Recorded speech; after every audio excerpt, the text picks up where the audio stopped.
ব্রহ্মা কেঁদে উঠে বলছে, নারদ, আমি ব্রহ্মলোকের ব্রহ্মা, আমি চতুর্মুখ সৃষ্টিকর্তা ব্রহ্মা। আজও আমি চতুর্মুখে নাম করছি, আর এই 12টা নয়নে কাঁদছি একটু ভক্তি ধনের জন্য। আমি তোর পিতা হতে পারি বাবা, কিন্তু আমার কাছে ওই ভক্তি ধন এখনো পর্যন্ত হয়নি। যদি এই ভক্তি ধন অন্বেষণ করতে হয়, একটিবার চলে যাও মহেশ্বরের কাছে, শিবলোকে, শিবের কাছে।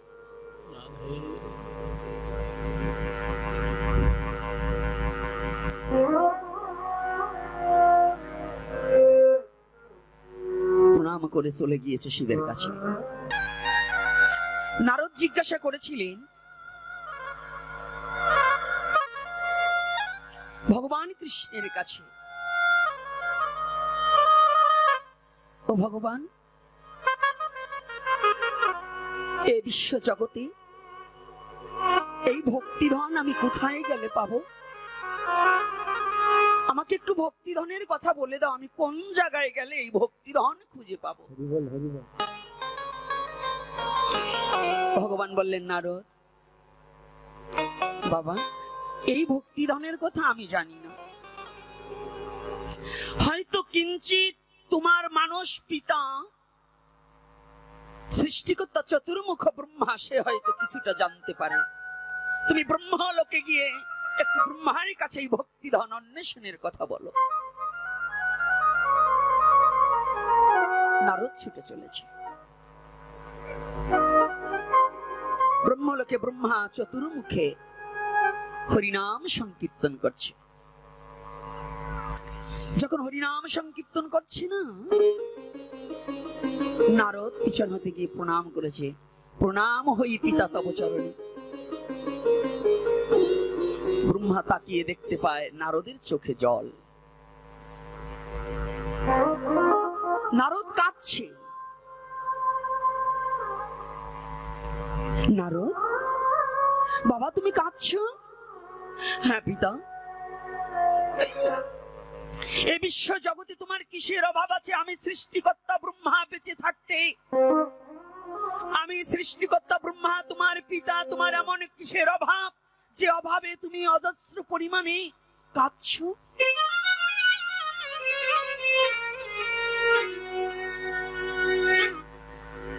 পিতা, এ বিশ্ব জগতে অভাবে না পড়লে কেউ কোনোদিন কাঁদে না। আমার একটা অভাব নিয়ে আপনার নিকটে ছুটে এসেছি, কৃপা করে আমার সেই অভাবখানা পূর্ণ করে দেন। নারদ, এমন কোন অভাব আছে যে অভাব আমি সৃষ্টিকর্তা ব্রহ্মা পূর্ণ করতে পারবো না? পিতা,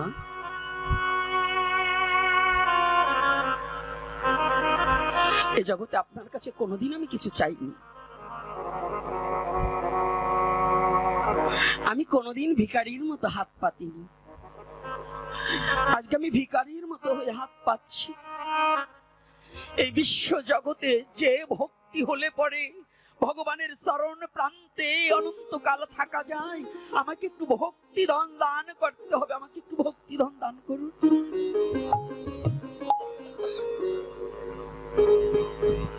ব্রহ্মা কেঁদে উঠে বলছে, নারদ,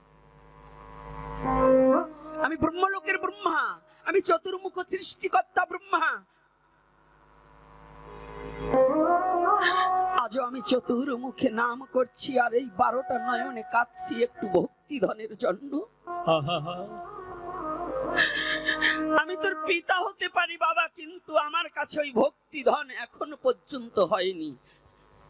যদি এই ভক্তি ধন অন্বেষণ করতে হয়, একটিবার চলে যাও মহেশ্বরের কাছে, শিবলোকে, শিবের কাছে।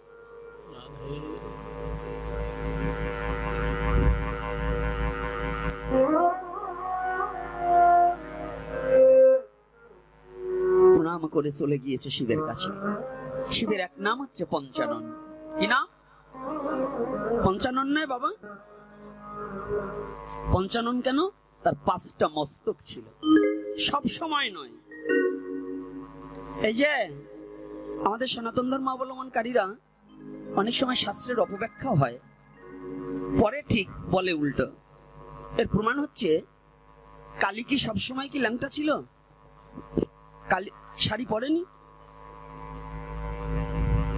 তাহলে আমার সব সময় নয়, তবে পঞ্চাননেরও ঠিক 5টি মস্তক ছিল, সব সময় নয়।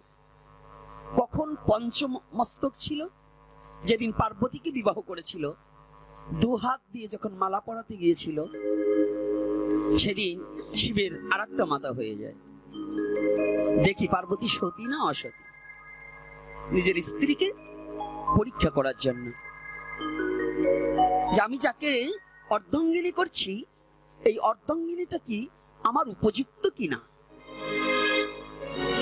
দেবীও তো কম নয়, যখন না 2টো মাথা হলো, দেবীর 4খানা হাত তৈরি করলে মায়ার দ্বারা। যখন ওনার 3টা মস্তক হলো, ওনার 6খানা হাত হয়ে গেল। যখন 4টা মস্তক হলো, ওনার 8খানা হাত হয়ে গেল। যখন 5টা মাথা হলো, তখন 10 হাতে শিবকে বরণ করে নিলেন। কথাটা কি বোঝা যাচ্ছে? আজও কিন্তু আমাদের নিয়ম আছে সনাতন ধর্মে বিবাহতে মালা বদল করা, আছে কিনা? হ্যাঁ না, এখন নাই, এখন প্রায় উঠে গেছে। কারণ এখন পালাই যে বিয়ে করে, এখন তার সেই সামাজিক বিয়ে করে না।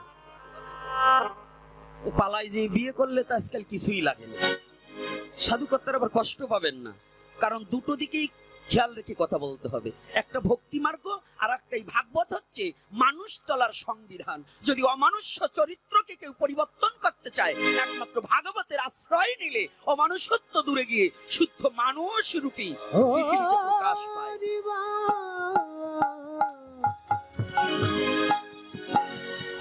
সনাতন ধর্মের ভাগবত হচ্ছে মানব চলার সংবিধান। সনাতন ধর্মের শাস্ত্র কোনো মিথ্যা কথা বলে না, সনাতন ধর্মের শাস্ত্র কোনো বানোয়াট কথা বলে না। আমাদের মতো বেশি জ্ঞানীদের একটু বুঝায় ভুল। অতিরিক্ত জ্ঞানী হইলে অতিরিক্ত জানতে জানতে মানুষ যেমন জানোয়ার হয়ে যায়, তদ্রূপ অতিরিক্ত শাস্ত্র দর্শন করতে করতে মানুষের 2টো শিং গজায়। ওই শাস্ত্রের শিং দিয়ে খালি শুধু মানুষকে গুতগুতি করতে চায়, প্রেম ভক্তির বাড়ির কাছেও থাকে না। কষ্ট পাবেন না বাবা, এখানে কোনো মত পথ কিচ্ছু নয়। আমরা সনাতনী। আমরা কি সনাতনী?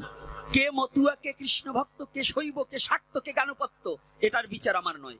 আমার বিচার হচ্ছে আমরা সনাতনী, আমরা ভক্ত। বিভক্ত যেন না হই, ভক্ত হতে হবে, বিভক্ত যেন না হই। তাহলে আজকে দেখুন, এই যে আমাদের সমাজ যুগ ধর্ম প্রবর্তনম, এই কলির যুগের যেটা ধর্ম, আমরা অনেকেই কলির যুগের ধর্ম ভুলে গেছি। কলিযুগের ধর্ম 2 প্রকারে আলোচনা করা আছে। একটা হচ্ছে কলির যুগের ধর্ম হয় নাম সংকীর্তন, নাকি? কলিযুগের ধর্ম কি? যে নামই হোক, নাম তো নামই, নাম তো নামই। হরি বলি বলেন আর হরে কৃষ্ণই বলেন, হরি বলো বলতে কোনো নিষেধ কারো নেই। সবাই হরি বল বলার অধিকার আছে কিনা? রাধে রাধে। হরে কৃষ্ণ বলারও সবার অধিকার আছে। এই কলির যুগের ধর্মের মতো, এই কলির যুগের যুগ ধর্মের মতো সত্য তিতা দাপর 3 যুগ একত্রিত করলেও কলির বিন্দু মাত্র সমকক্ষ হয় না।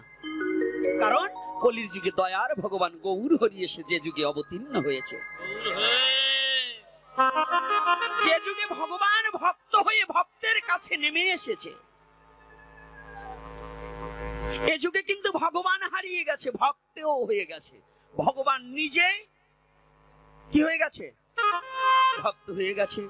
অন্য যুগের ভগবানে কখনো প্রণাম করেনি, ধুলায় গড়াগড়ি যায়নি। আর আমার কলির পাবন অবতারী শ্রীমানে গৌর হরি নদিয়ার পথে পথে হরিনাম লইয়া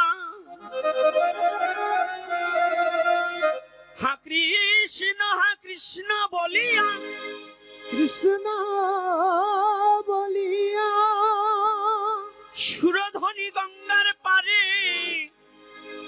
কত না গড়াগড়ি দিয়েছে। ভগবান হয়েও আজ ভক্তের চরণ ধুলি শিরে ধারণ করেছে। ভগবান হয়ে ভক্তের চরণ ধুলি অঙ্গে মেখেছে, গড়াগড়ি দিয়েছে নাম সংকীর্তনে। কি বাবা দেয়নি? তাহলে এ যুগের মতো এত বড় দয়ার ভগবান আর কোন যুগে পাবো গো? কোন যুগে পাবো? যে যুগে অস্ত্র পরিত্যাগ করে আমার শ্রীমান গৌর হরি মা ভৈ দান করলেন, দুটি হাত উত্তোলন করে বলেছিলেন, মা ভৈ, মা ভৈ, মা ভৈ।